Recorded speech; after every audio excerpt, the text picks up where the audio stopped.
Hello student and Himani Bhaiya. Welcome to Madhu Biology classes. Today's topic is ribosome. Ribosomes is also called the protein factory of the cell. Clear? हमारे जितने भी cell की जितनी भी proteins होती हैं उनकी सिंथेसिस हमारे राइबोसोम्स के अंदर होती है। राइबोसोम्स प्रोटीन फैक्ट्री भी कहते हैं, प्रोटीन फैक्ट्री। क्लियर? राइबोसोम्स को सबसे पहले जो देखा था इन प्लांट्स में, तो प्लांट्स में जो जिसने देखा था, डिस्कवर किया था प्लांट्स में, उनका नाम था Robertson and brown. Robertson and brown ने सबसे पहले जो राइबोसोम्स की डिस्कवरी की थी वो प्लांट्स में की थी, प्लांट्स में। क्लियर? In plants. तो एनिमल्स में किसने की? एनिमल में जिसने डिस्कवरी की थी उनका नाम था पैलेट। पैलेट ने डिस्कवर किया था इन एनिमल। इन्होंने ही यानी कि पैलेट ने ही ribosomes as a term use किया था फर्स्ट टाइम। क्लियर? जब इन्होंने रिसर्च की तो जो ये मटेरियल, जो ये पार्टिकल्स दिखाई दे रहे थे, उन पार्टिकल्स का नाम राइबोसोम जो रखा था वो उन्होंने रखा था पैलेट ने। क्लियर? यहाँ पर राइबोसोम होता क्या है, मैंने क्या भी बताया, राइबोसोम्स आपकी प्रोटीन फैक्ट्री है, यानी कि प्रोटीन फॉर्मेशन जो हो रहा है, पॉलीपेप्टाइड चेन का जो फॉर्मेशन हो रहा है वो आपका राइबोसोम्स के अंदर होता है। ठीक है?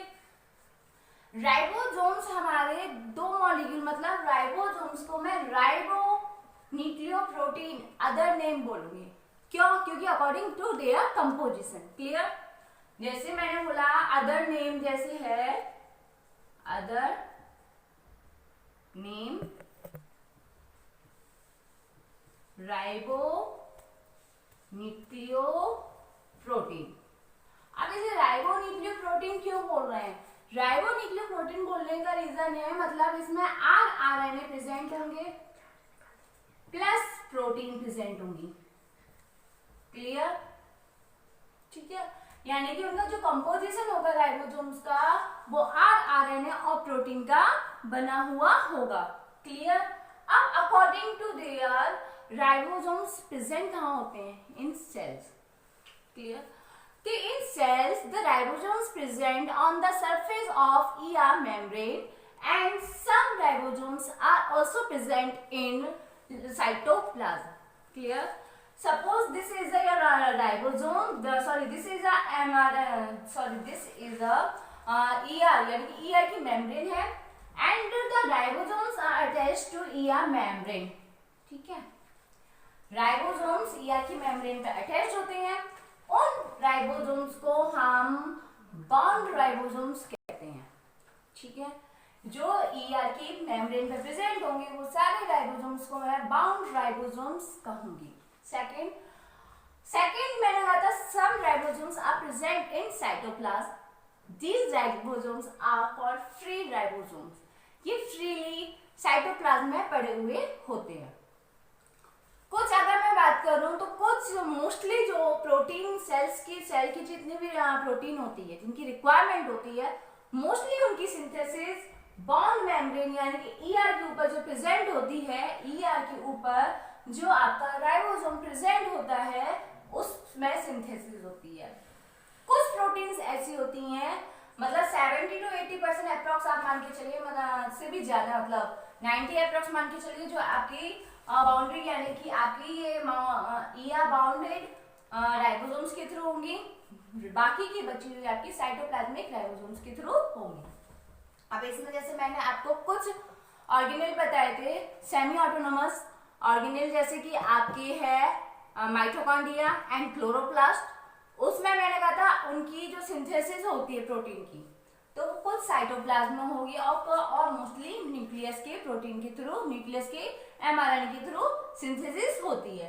तो यहाँ पर ये आपका क्या होगा, जो ईआर है, ठीक है, ईआर में तो होगी बाकी, और बाकी की जो बटी हुई माइटोकॉन्ड्रिया और क्लोरोप्लास्ट की वो आपकी होगी कहाँ? साइटोप्लाज्म में कुछ पार्ट्स क्लियर होगी। ठीक है, तो यहाँ पर हो गया एक बाउंड राइबोसोम्स एंड सेकंड हो गया आपका फ्री राइबोसोम्स। क्लियर।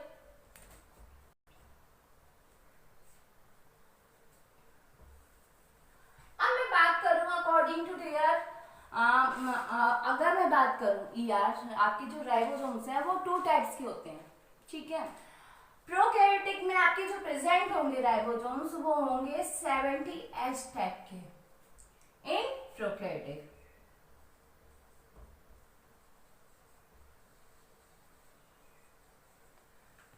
ठीक है, वहीं अगर मैं यूकैरियोटिक की बात करूं तो यूकैरियोटिक में जो राइबोसोम्स प्रेजेंट होंगे वो 80S टाइप के राइबोसोम्स प्रेजेंट होंगे, जो कि आपके इन यूकैरियोट्स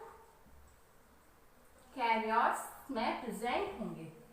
ठीक है, मैंने आपको बताया था कि हमारा जो क्लोरोप्लास्ट होता है माइटोकॉन्ड्रिया, क्लोरोप्लास्ट की बात करती हूँ तो यहाँ पे क्लोरोप्लास्ट में भी आपके 70S टाइप के राइबोसोम्स प्रेजेंट होंगे। माइटोकॉन्ड्रिया में 55S टाइप के राइबोसोम्स प्रेजेंट होते हैं, ये ध्यान रखना। अब अगर मैं यहाँ पे, ये S का मतलब क्या होता है, ये S जो दिखाई दे रहा है, S का मतलब होता है सेडिमेंटेशन कोफिशिएंट। जब इसे सेडिमेंट किया जाता है तो जो पार्टिकल्स मिलते हैं उनको हमने यहाँ पर S मतलब सेडिमेंटेशन के, ये सेडिमेंटेशन कोफिशिएंट को रिकॉग्नाइज करता है। ठीक है, यानी सेडिमेंटेशन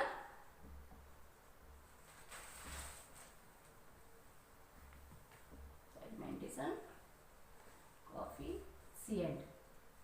ठीक है, आपका ये हो गया। अब बात आती है 70 और 80S टाइप के जो राइबोसोम्स हैं वो 2 टाइप की सब यूनिट से बनी हुई होती हैं।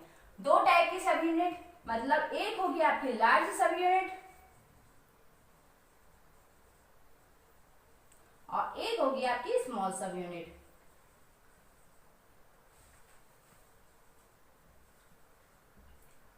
अब मैं अगर 70S टाइप की मैं बताऊं तो इसमें 70S में जो लार्ज सब यूनिट होती है वो 50S की होती है और स्मॉल सब यूनिट होती है 30S की।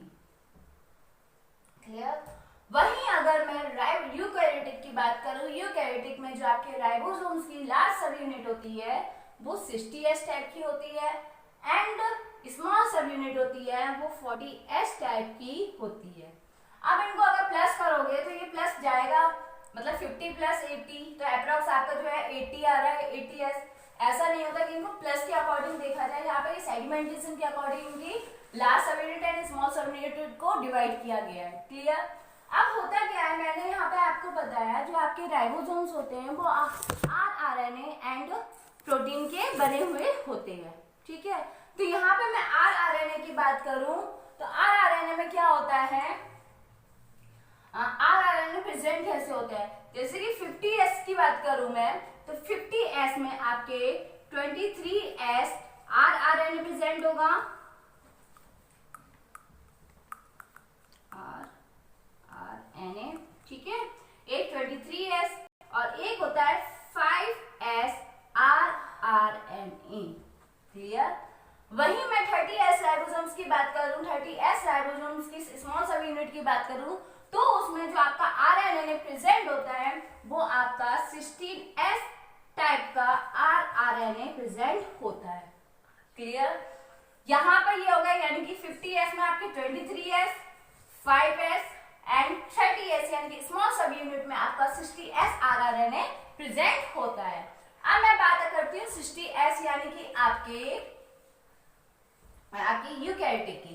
यूकैरियोटिक में आपके rRNA का मतलब राइबोसोमल rRNA जो प्रेजेंट होते हैं, एक होता है आपका 20S rRNA, 5S rRNA और एक है आपका 5.8S rRNA। क्लियर। 3 है यहाँ पर सिर्फ 2 थे, 23 एंड 5। यहाँ पर लार्ज सब यूनिट में आपके 28, 5S एंड 5.8S टाइप के rRNA प्रेजेंट होते हैं। वहीं मैं आपको 40S की बात करूं तो 40S में आपके कौन से होंगे, 18S टाइप के rRNA प्रेजेंट होंगे।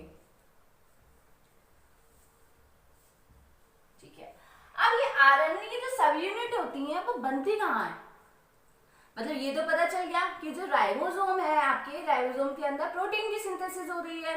वो प्रोटीन जो आपके जेनेटिक मटेरियल मतलब mRNA as a genetic material होते हैं, वो पॉलीपेप्टाइड में कोड करके रखे जाते हैं। तो ये सारी जो सिंथेसिस हो रही है वो आपकी कहाँ हो रही है, राइबोसोम्स के अंदर हो रही है।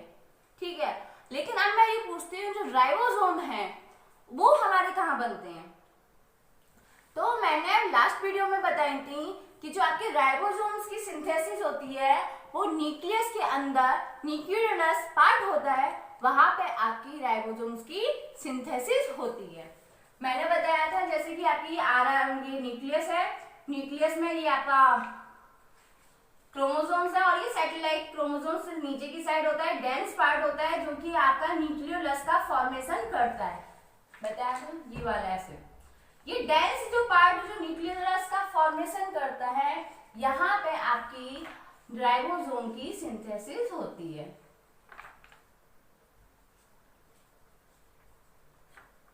ठीक है, अब बात आती है राइबोसोम्स की सिंथेसिस यानी कि आरआरएनए की सिंथेसिस। तो यहाँ पे क्या है, आरआरएनए यानी कि राइबोन्यूक्लियो का राइबोन्यूक्लियो का की सिंथेसिस के लिए, ठीक है, वहां पे मुझे पॉलीमरेज की जरूरत होगी।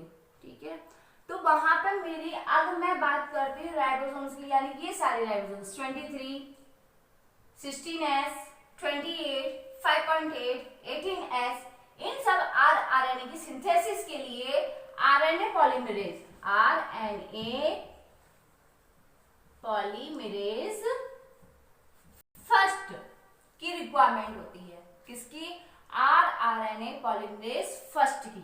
ठीक है, किस किस के लिए, ध्यान से, 28, 5.8, 18S, ठीक है, इन सब के लिए मुझे आरएनए पॉलीमरेज फर्स्ट की रिक्वायरमेंट होती है। सिर्फ और सिर्फ आरएनए पर सिर्फ और सिर्फ 5S टाइप के, 5S टाइप के आरएनए की सिंथेसिस के लिए मुझे बस आरएनए पॉलीमरेज थर्ड की रिक्वायरमेंट होगी। क्लियर, ठीक है, सिर्फ और सिर्फ 5S आरएनए की सिंथेसिस के लिए मुझे आरएनए पॉलीमरेज की रिक्वायरमेंट होगी और बाकी सब के लिए मुझे आरएनए पॉलीमरेज फर्स्ट की रिक्वायरमेंट होगी। क्लियर, यहां तक मैंने इनके टाइप्स बता दिए, कहाँ का प्रेजेंट होता है ये भी बता दिया। अब बात आती है इसकी कंपोजिशन की। केमिकल कंपोजिशन क्या होता है राइबोसोम्स का। केमिकल कंपोजिशन की अगर मैं बात करूं,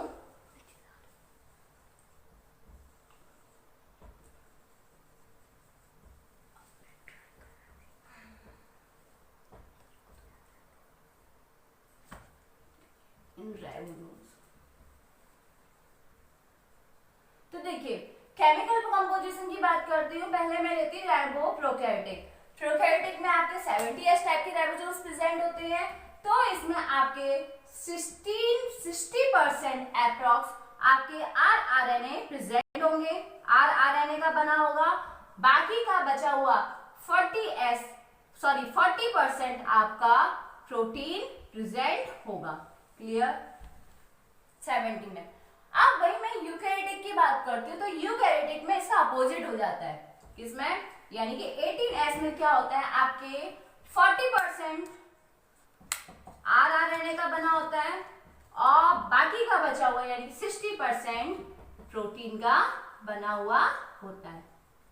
क्लियर, यहाँ कंपोजिशन हो गया। अब आती है बात, ये आपका जो सब यूनिट है वो एक दूसरे से जुड़ती कैसे। स्मॉल सब यूनिट हुई, लार्ज सब यूनिट हुई, ये अलग अलग रहती हैं, तो ये जुड़ती कैसे हैं। जुड़ने के लिए क्या चाहिए, सेल के अंदर मैग्नीशियम की कंसंट्रेशन की रिक्वायरमेंट होती है। ये आपकी लार्ज सब यूनिट है, ठीक है, और ये स्मॉल सब यूनिट है, दोनों अलग अलग है। ठीक है, ये है लार्ज और ये स्मॉल। जब मुझे जरूरत होगी तब तो ये प्रोटीन सिंथेसिस करेंगे और जब जरूरत नहीं है तो ये दोनों की दोनों लार्ज और स्मॉल सब यूनिट आपकी डिटैच्ड हो जाएंगे, अलग अलग हो जाएंगी। जब मुझे प्रोटीन सिंथेसिस की रिक्वायरमेंट है सेल के अंदर, तो क्या होगा, मैं सेल के अंदर क्या होगा, इन दोनों को अटैच करने के लिए दोनों के लिए मुझे मैग्नीशियम कंसंट्रेशन की रिक्वायरमेंट होगी। ठीक है, मैग्नीशियम कंसंट्रेशन की रिक्वायरमेंट होगी, तो ये दोनों आपके राइबोसोम्स एक दूसरे से अटैच हो जाएंगे। क्लियर? ये आपके हो गए नॉर्मल। बट अगर मैं मैग्नीशियम की कंसंट्रेशन इंक्रीज करती हूँ तो क्या होगा? मतलब हर एक चीज के लिए एक पार्टिकुलर कंपोनेंट, पार्टिकुलर मुझे अमाउंट चाहिए होता है हर किसी के लिए, जो जिसकी वजह से वो वर्क हो। तो यहाँ पे तो मेरे राइबोसोम्स को दोनों को जोड़ने के लिए मैग्नीशियम की एक पार्टिकुलर कंसंट्रेशन की जरूरत है, जिसमें ये दोनों यूनिट जुड़ जाती हैं। लेकिन वहीं अगर मैं मैग्नीशियम की कंसंट्रेशन जितनी मुझे रिक्वायरमेंट है इन दोनों सब यूनिट को जोड़ने के लिए, उसको मैं, उस रिक्वायरमेंट को मैं, उस अमाउंट को मैं 10 टाइम्स ज्यादा कर दूं, 10 टाइम्स इंक्रीज कर दूं, तब क्या होगा? तब ये होगा, ये दोनों आपकी डायमर का फॉर्मेशन होगा। यानी कि दो राइबोसोम्स ऑलरेडी हैं, दो और एक राइबोसोम्स, यानी कि दो सब यूनिट मिलके एक राइबोसोम्स पूरा का पूरा बन रहा है। तो आपके क्या होगा? एक राइबोसोम्स ये रहा आपका, ठीक है, स्मॉल सब यूनिट एंड लार्ज सब यूनिट। जैसे ही मैंने अमाउंट इंक्रीज किया तो एक और राइबोसोम्स आके वो इससे अटैच हो जाएगा। तो देखिए स्ट्रक्चर के अकॉर्डिंग देखें तो ये डायमर का फॉर्मेशन होना, यानी कि दो डायमर, यानी कि एक ये दूसरा ये, तो ये आपका डायमर का फॉर्मेशन हो गया। ठीक है, इसी को हम पॉलीराइबोसोम्स भी कहते हैं, इसी प्रोसेस को, जहां पे आपके 80S के दो या 70S के दो राइबोसोम्स जुड़कर आपके डायमर का फॉर्मेशन या पॉलीराइबोसोम्स का फॉर्मेशन करते हैं। अब बात आती है आपकी इनकी राइबोसोम्स के बाद स्ट्रक्चर की। स्ट्रक्चर में बात करूं, सबसे पहले देखिए मैंने बताया जो राइबोसोम्स होते हैं वो आपके ईआर की मेम्ब्रेन के ऊपर प्रेजेंट होते हैं। तो ईआर की मेम्ब्रेन के ऊपर अटैच होने के लिए कुछ तो मुझे सहारा चाहिए, राइबोसोम्स को कुछ तो सहारा चाहिए जिससे कि वो अटैच रह सके। तो उसमें क्या होता है, जैसे आपकी ये ईआर की मेम्ब्रेन है और ये आपकी राइबोसोम लार्ज सब यूनिट, ठीक है। तो राइबोसोम जब ईआर की मेम्ब्रेन से अटैच होता है तो वहां पर एक प्रोटीन की रिक्वायरमेंट होती है, प्रोटीन, उस प्रोटीन का नाम होता है राइबोपोरिन। राइबोपोरिन प्रोटीन होती है जो हेल्प करती है लार्ज सब यूनिट को आपकी ईआर की मेम्ब्रेन से अटैच कराने में। ठीक है, अब मैं इनकी स्ट्रक्चर के बारे में बताती हूँ, स्ट्रक्चर कैसा होता है। पहले मैं स्मॉल सब यूनिट की बात करूं,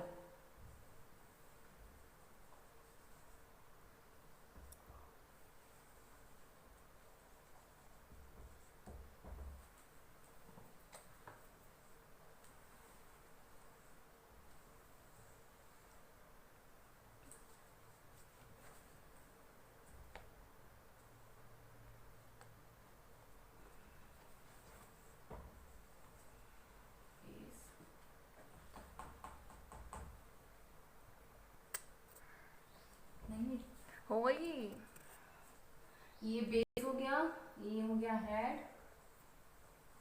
एंड ये वाला पार्ट प्लेटफॉर्म, अब मैं स्मॉल सब यूनिट की बात करती हूँ। स्मॉल सब यूनिट में तीन आपके इनके पार्ट्स होंगे। सबसे ऊपर वाला पार्ट जिसे हेड कहेंगे, नीचे बेस होगा एंड प्लेटफॉर्म, मैंने बताया था। अब बात मैं करती हूँ लार्ज सब यूनिट की। तो लार्ज सब यूनिट के लिए मैं डायग्राम ड्रॉ कर लेती हूँ।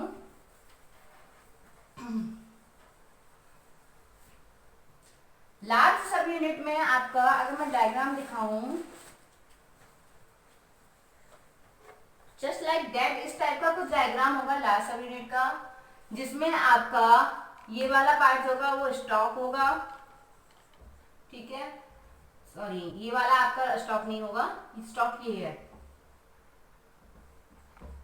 स्टॉक, ये वाला आपका रिजिड और ये बीच वाला होगा सेंट्रल प्रोट्यूबरेंस, ठीक है, सेंट्रल प्रोट्यूबरेंस। ये इनके तीन पार्ट होते हैं। अब मैं बात करती हूँ लार्ज सब यूनिट यूनिट में क्या होता है, बीच में अगर मैं देखूं तो बीच में आपका एक फनल लाइक स्ट्रक्चर, मतलब एक है ना ट्यूब लाइक स्ट्रक्चर प्रेजेंट होता है, लाइक दिस। ठीक है, तो ये जो ट्यूब लाइक स्ट्रक्चर जो दिखाई दे रहा है राइबोसोम्स के लार्ज राइबोसोम्स के मिडिल में, उसको नेम देते हैं टनल। अब काम क्या करता है वो मैं बताती हूँ आपको।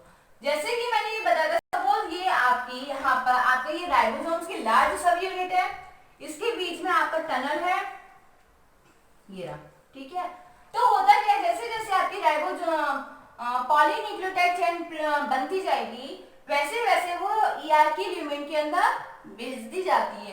तो वो ल्यूमेन के अंदर कैसे भेजी जाएगी, तो वो ल्यूमेन के अंदर इसी टनल के थ्रू अंदर जाएगी।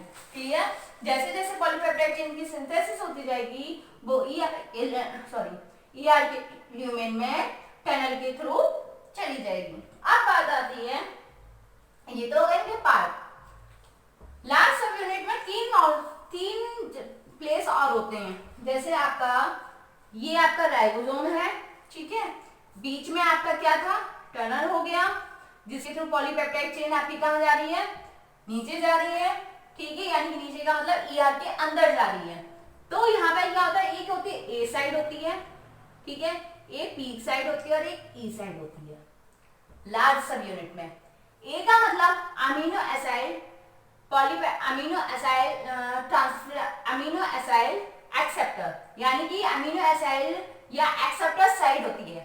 ठीक है, ए फॉर एक्सेप्टर, या आप डायरेक्ट लिख सकते हैं एक्सेप्टर साइड होती है, जहां पर कोई भी अमीनो एसिड सबसे पहले जो अमीनो एसिड आता है वो ए साइड पर आता है और वो उसे एक्सेप्ट करता है। ठीक है, देन आता है पी साइड, यानी कि peptide bond formation side. P for peptide bond formation side. Clear, यहाँ पे आपके जितने भी है ना, एक ईआर से दूसरा ईआर अटैच होता रहेगा, तो एक अमीनो एसिड से दूसरा अमीनो एसिड आपका अटैच होता रहेगा।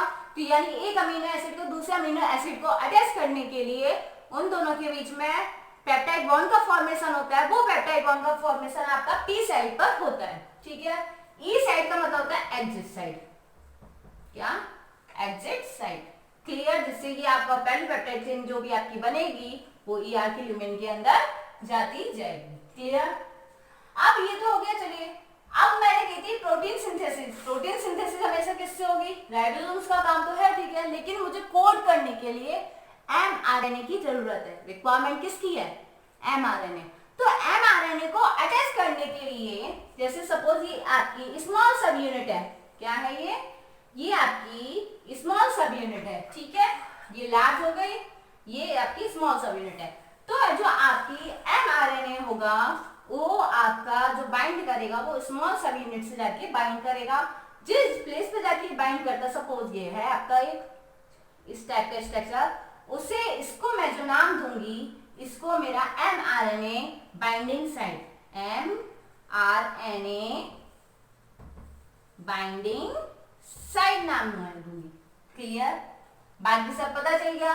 और जैसे ही आपकी प्रोटीन की सिंथेसिस यानी कि पॉलीपेप्टाइड की चेन की सिंथेसिस हो गई, वैसे ही according to their concentration of magnesium, दोनों की दोनों आपकी जो सब यूनिट है वो डिटैच हो जाएंगी, अलग अलग चली जाएंगी। क्लियर, अब मैं बात करती हूँ राइबोसोम्स के अंदर और क्या क्या काम होते हैं।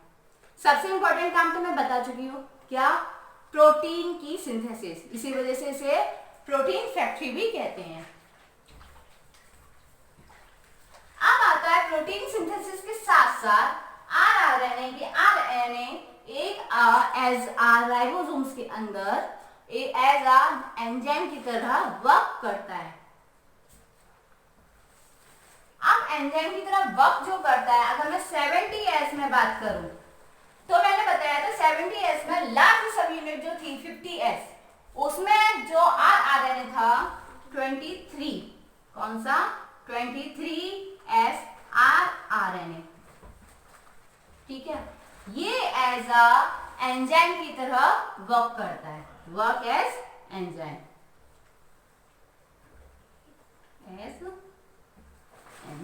ठीक है, ये तो हो गया 70s में। वही मैं अगर 80s की बात करूं तो 80s में 28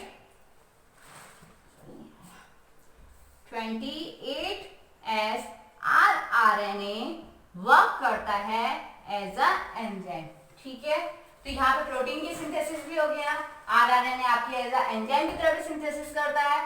थर्ड आता है आपका ये प्रोटेक्शन, मतलब जो हमारी प्रोटीन बनी है, न्यूली सिंथेसाइज्ड प्रोटीन जो बनी हुई है, उसको प्रोटेक्ट करने का काम भी राइबोसोम्स करता है। कैसे? ये कवरिंग की तरह वर्क करता है, जिसमें आपकी जो प्रोटीन सिंथेसिस हो रही है, तो साइटोसोल में कुछ एंजाइम्स प्रेजेंट है जो उस पॉलीपेप्टाइड को डिग्रेड कर सकते हैं, तो उसको उन एंजाइम से प्रोटेक्ट करने का काम भी कौन करता है? ये राइबोसोम्स करता है। लास्ट में एक और चीज, जैसे अगर आपका माइटोकॉन्ड्रिया की बात करूं, माइटोकॉन्ड्रिया में जो राइबोसोम्स प्रेजेंट होंगे, उन राइबोसोम्स को हम नाम दे सकते हैं माइटोराइबोसोम्स। क्लियर? राइबोसोम्स ही है, लेकिन राइबोसोम्स माइटोकॉन्ड्रिया में प्रेजेंट है, इस वजह से हमने माइटोराइबोसोम्स कह लिया। ऐसे अगर प्लास्टिड के अंदर प्रेजेंट है तो उसे प्लास्टोराइबोसोम कहेंगे। क्लियर? यहां तक आपके राइबोसोम्स पूरे कंप्लीट कर दिया है मैंने। अब अगर आपको इस आपको वीडियो में कोई भी प्रॉब्लम होती है या कोई भी क्वेश्चन पढ़ होता है तो वो आप प्लीज मुझे कमेंट में बताइएगा, और अगर आपको ये वीडियो पसंद आती है तो प्लीज लाइक एंड सब्सक्राइब।